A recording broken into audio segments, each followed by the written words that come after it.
So if you get severe stomach cramps right after drinking, like a cold glass of milk, I actually have some completely counterintuitive news for you. You aren't actually sick. In fact, you are, well, a perfect example of a completely healthy, perfectly functioning Stone Age human. Which I know sounds like a total paradox, right? Right. Especially if you're the one actually dealing with the nausea Mhm. and the bloating. Oh, totally. But what feels like a modern medical failing is actually, well, it's a 20,000-year-old story of human adaptation, survival, and just genetic resource management. Right, which is exactly why today we are going on a deep dive into the book Unlock Your Genes for Precision Health. That's by Dr. Daniel Wallerstorfer. And we're focusing specifically on chapter 6, which is entirely dedicated to the story of lactose. Yeah, it's such a fascinating chapter. It really is. So the mission for our conversation today is to basically break down the exact genetic mechanisms behind how the human body processes dairy. We want to understand the evolutionary math that, got us here, and then translate what all of this biological history actually means for you practically if you're dealing with dairy intolerances. And I think that's crucial because looking at this strictly through the lens of modern medicine, really, um, it obscures the reality of what is actually happening in the body. Yeah. When you zoom out and look at the 20,000-year timeline of human genetics interacting with a changing environment, you realize that our bodies are doing, well, exactly what they were programmed to do. Yeah, to ground this in a real-world experience, I think we should start with Sandra's story from the book. Absolutely. So Sandra is an Italian woman who, shortly after her 19th birthday, was just suddenly hit with severe abdominal cramps. And this wasn't like a one-off stomach bug. But it didn't just go away. Yeah, exactly. The cramps kept coming back, and they were accompanied by regular diarrhea and intense flatulence. It dragged on for months, just throwing her entire life into chaos. And anyone dealing with chronic undiagnosed pain knows that the next stop is usually the family doctor. But the gastrointestinal tract is notoriously difficult to diagnose based on symptoms alone. Oh, for sure. Her doctor ran a few initial tests, couldn't find a clear culprit, and just handed her a diagnosis of irritable bowel syndrome. Which, honestly, IBS feels less like a real diagnosis and more like a medical shrug. Yeah, a placeholder. Right. It's the label doctors often use when they know you are in pain, but they literally cannot pinpoint the mechanical failure. But Sandra refused to accept it. She had to actively push back and persuade her doctor to keep investigating. Which initiated this incredibly long, exhausting gauntlet of medical tests. I mean, they subjected her to ultrasounds of her stomach and intestines. They drew blood for analysis. Just constant testing. Exactly. They even tested her for celiac disease, looking for an autoimmune reaction to gluten. But every single one of these tests came back negative, offering, no new insight into why her body was suddenly just failing her. And it escalated to a really terrifying point. Sandra actually wrote a blog post describing a night where the pain became so intensely unbearable that she was rushed to the hospital emergency room. Oh, wow. Yeah. She sat in the waiting area in absolute agony for 9 full hours. And at the end of that wait, the doctor on duty simply sent her home. He had literally no answers for her. Being dismissed by the medical establishment when you are in severe pain is just a devastating place to be. She endured a full year of this physical and psychological misery before a doctor finally decided to test her specifically for lactose intolerance. And the procedure for this test is grueling, especially if you are, in fact, intolerant. Oh, it's awful. First, you are instructed to fast for up to 48 hours. Your system is completely emptied out. Then you arrive at the hospital, and they hand you this foul-tasting concoction to drink. It's basically a massive, concentrated dose of milk sugar lactose just dissolved in water. Yeah, because the medical staff is intentionally forcing a controlled biological reaction. Right. By flooding an empty system with lactose, they can measure the body's real-time response. Yeah.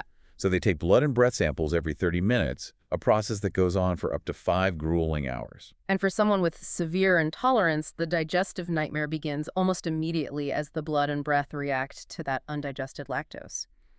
Sandra actually reported that her stomach problems started within minutes of drinking the solution. Within minutes. She spent the entire last half hour of that 5-hour ordeal just sitting on a hospital toilet. But as agonizing as that test was, it finally provided the data she needed. She received a definitive diagnosis, primary lactase deficiency. Right, and with the diagnosis came strict therapy rules.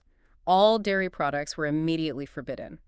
Milk, cheese, and even certain medicines that use lactose as a binding agent were totally off the table. Which is hard because navigating the modern food industry makes this incredibly difficult. Lactose is artificially added to a massive array of products Yeah. where you really wouldn't expect to find dairy. Yeah, Sandra found eating out to be a total minefield because lactose was even hiding in basic ingredients like tomato sauce. Yeah. She actually lamented in the book, "This is really hard for me. I am Italian." Mhm. Having to dodge tomato sauce as an Italian feels uniquely cruel, I think. It really does. But this actually brings up a wild contradiction presented in the text. The book states definitively that, scientifically speaking, Sandra is completely healthy. Yes. I am struggling to reconcile that.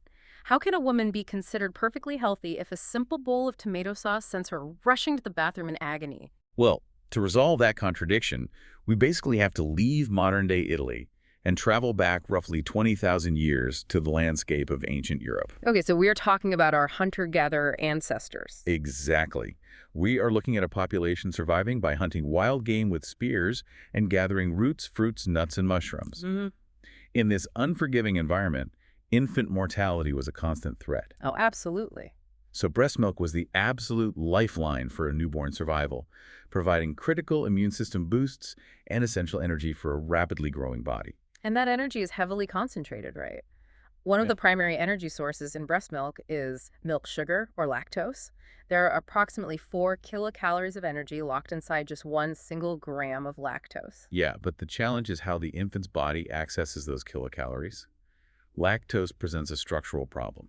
It is a very large molecule. How large? So large, in fact, that it cannot physically be absorbed through the wall of the infant's small intestine and into the bloodstream. So the energy is there, but it's completely inaccessible in its current form. Precisely. The large lactose molecule is essentially two smaller sugars, galactose and glucose, fused together. To get that energy into the bloodstream, the bond between those two smaller sugars must be broken. And this is where a specific gene enters the story, right? The LCT gene or the lactase gene. Yes, the LCT gene provides the body with the exact blueprint to manufacture an enzyme called lactase. You can envision this enzyme as a specialized biological dismantling facility operating inside the small intestine. Okay, I can picture that. It intercepts the large lactose molecule, breaks the chemical bond right down the middle, and separates it into individual molecules of galactose and glucose.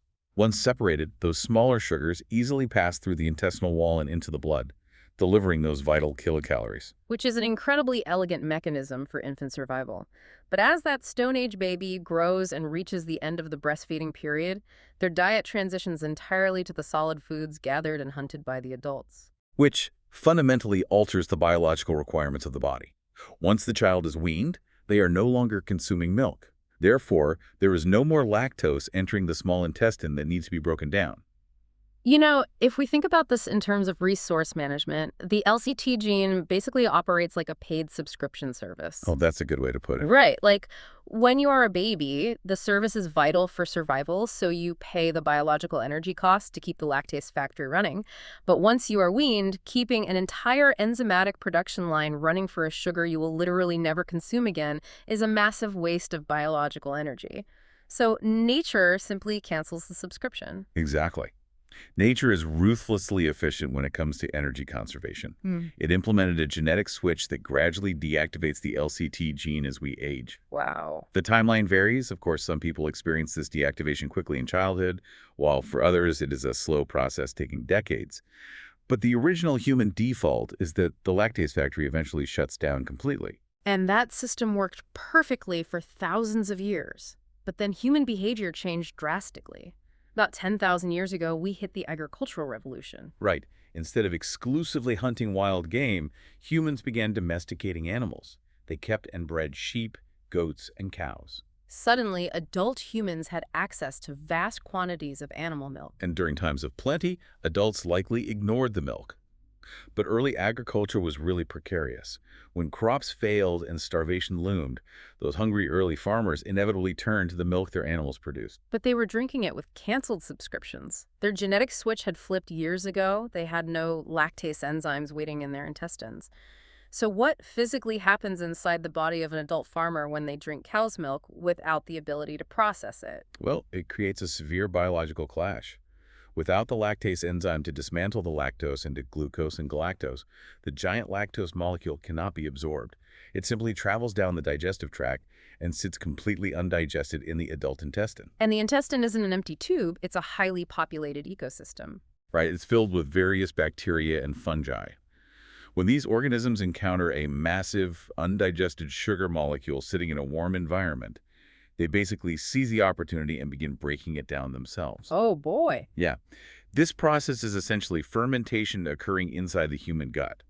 The byproduct of this bacterial digestion is a highly volatile combination of acids and gases. The book vividly describes it as an unholy mixture. The gases cause the severe bloating and agonizing abdominal cramps, while the acids trigger intense diarrhea. And the physical reaction was so rapid and devastating that most early farmers would have learned to avoid drinking liquid animal milk after just one experience. By our modern medical definition, every single one of those adult early farmers was lactose intolerant. Which brings us back to Sandra. The lower your body's enzyme production, the more violent the fermentation process becomes when you consume lactose. Exactly. So she isn't sick. Her body is just operating perfectly on a 10,000-year-old operating system. Correct. But that raises an enormous question. If all early humans were incapable of digesting milk, how do so many modern adults drink lattes and eat ice cream without a second thought? That shift traces back to a singular, extraordinary event in human evolution. Roughly 4,300 years ago, likely somewhere in the region of present-day Scandinavia, an alteration occurred in the DNA of one specific individual. Wait, I need to clarify the mechanics here. This mutation didn't break the LCT gene itself, right? No, not at all. Because if the blueprint for the lactase enzyme was destroyed, that person would not have been able to digest breast milk as an infant, which would have been fatal in the Stone Age. That is a critical distinction, yeah. The genetic mutation did not damage the LCT gene's blueprint. The spelling mistake in the DNA specifically broke the genetic switch-off mechanism. Ah, so the subscription cancellation feature broke. Exactly. Because the switch was broken, this individual never stopped producing the lactase enzyme. They continued manufacturing it in massive quantities throughout their entire adult life, maintaining the digestive capabilities of a newborn baby. Meaning they could drink animal milk without experiencing the unholy mixture of gases, the bloating, or the cramps. Right. I understand how that benefits one person, but I am struggling with the math of evolution here. How does a single mutation in one Scandinavian person spread to so many millions of people over just a few thousand years? That feels impossibly fast for human evolution. It happened rapidly because the survival advantage was astronomical. Consider the reality of early farming crop failures and devastating famines were just common. When wild game was scarce and the harvest failed, everyone else was starving. But this one individual. Yes, this one individual possessed a biological key to an entirely new, incredibly calorie-dense, continuously renewable food source. While others starved, this person could sustain themselves on animal milk. So they survived the famine, which meant they lived long enough to reproduce. And if their children inherited that broken switch, they survived the next famine. The evolutionary pressure was so intense that this genetic trait multiplied exponentially across generations. Today, 2 out of 3 Europeans carry this exact genetic trait, inherited from that one single Scandinavian ancestor who lived over 4 millennia ago. Wow, that is wild. Dr. Wallerstorfer, the author of the book, actually notes that his own genetic testing reveals he inherited 1 Stone Age LCT gene and 1 modern mutated LCT gene. Oh, interesting. And is 1 mutated gene sufficient to keep the factory running? Yes.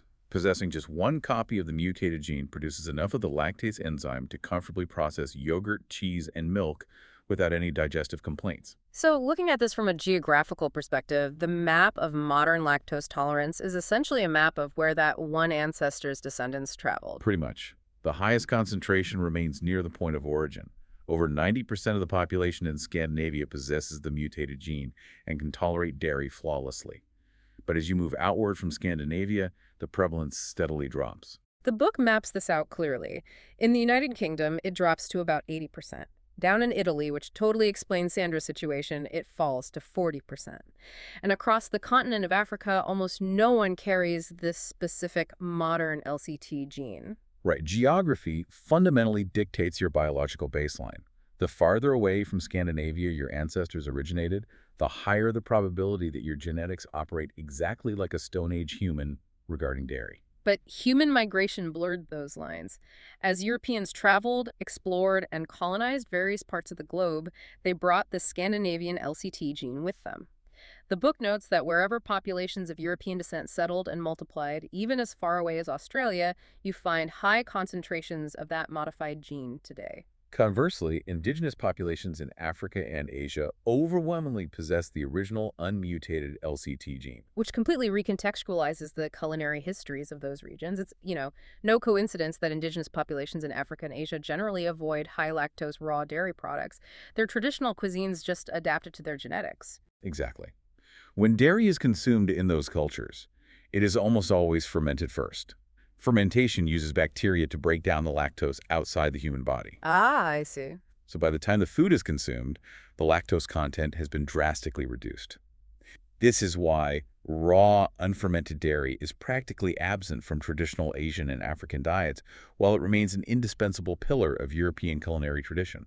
So, geography and ancestry clearly dictate the baseline. But the text also outlines 4 different ways the system presents in modern humans, and I want to make sure we clearly differentiate them. Sandra's diagnosis was primary lactose intolerance. Yes, primary lactase deficiency is the most common form globally. This is the genetic default we have been discussing, the natural program switching off of the LCT gene. But the onset isn't uniform. The text notes that symptoms can appear as early as age 2, or they might not trigger until someone reaches retirement age. Right, it's highly variable. Because it happens so gradually, it takes an average of 5 years for a patient to finally get a correct diagnosis. That is 5 years of enduring the mud of IBS misdiagnoses. It's terrible. Yeah. But what about the infant side of this? What happens if the blueprint itself is broken from birth? Well, that is the second type, congenital lactose intolerance. The genetic mechanism here is entirely different. It is not a broken switch-off mechanism. It is a critical error in the LCT gene itself. Okay. A genetic spelling mistake renders the body completely unable to decipher the instructions to build the lactase enzyme. Meaning the infant is totally incapable of processing breast milk from day one. That would have been an absolute death sentence for almost all of human history. It was uniformly fatal. Because infants with this genetic error could not survive to pass it on, the trait remained incredibly rare. Today, it affects only about 1 in 60,000 babies. But modern medicine is changing that trajectory, isn't it? It is, yeah. We now have specialized lactose-free replacement foods that allow these infants to survive and thrive. But biologically, this means those children will reach adulthood and can pass that genetic defect on to the next generation. Wow. So over centuries, a trait that was once naturally removed from the gene pool will likely become much more common. It is fascinating to see how our technological interventions literally alter our evolutionary future. Now, what if your genetics are fine? You inherited the Scandinavian mutation, your enzyme factory is running perfectly, but you suddenly start experiencing cramps and diarrhea when you drink milk. How does the system break down without the genetic switch flipping? That introduces the third category, acquired lactose intolerance. This is a crucial reminder that not all digestive failures are coded in our DNA. This form is secondary, meaning it's caused by severe physical damage to the intestinal floor where the enzyme actually operates. Oh, so the factory is willing to produce the enzyme, but the infrastructure of the building has been destroyed. Exactly the right framing. If a person develops Crohn's disease, irritable bowel syndrome, or untreated celiac disease, which causes chronic inflammation due to a gluten intolerance, the intestinal wall becomes physically damaged. That makes sense. The environment is so degraded that the lactose can no longer be processed, regardless of what the genes are attempting to do. But the positive side of acquired intolerance is that it isn't necessarily permanent. If the underlying condition is treated and the intestine heals, the ability to process lactose can fully return. That leaves the fourth category mentioned in the book, cow's milk protein allergy. This affects about 3% of newborns. But the name seems like a slight misdirection, honestly. Is this even related to the sugar? Scientifically, it has absolutely nothing to do with lactose. It is an entirely different biological mechanism. It's an immune response, rather than an enzymatic failure. Precisely. The newborn's immune system experiences a misprogramming.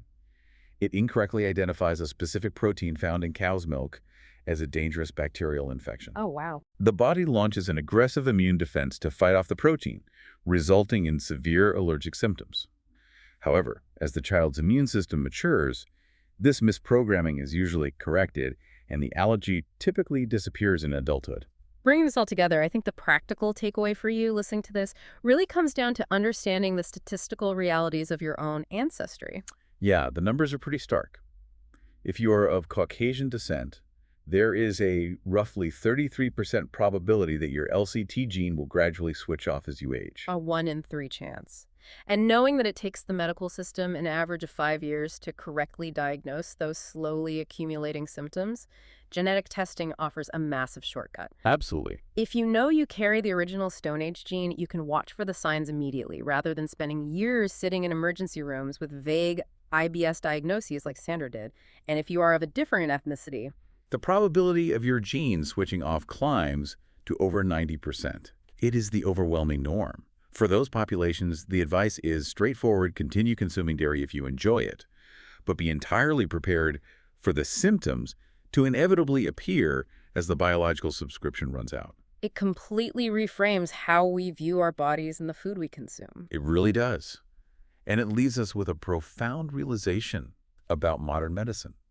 Lactose intolerance isn't a disease, a defect, or a failure. Right. It is a highly efficient, perfectly functioning Stone Age survival mechanism that we have aggressively pathologized simply because human beings invented agriculture. Yeah. It forces you to wonder, how many other things do we currently label as medical conditions or disorders that are actually just our ancient, perfectly healthy genes, violently clashing with the modern world we built around them?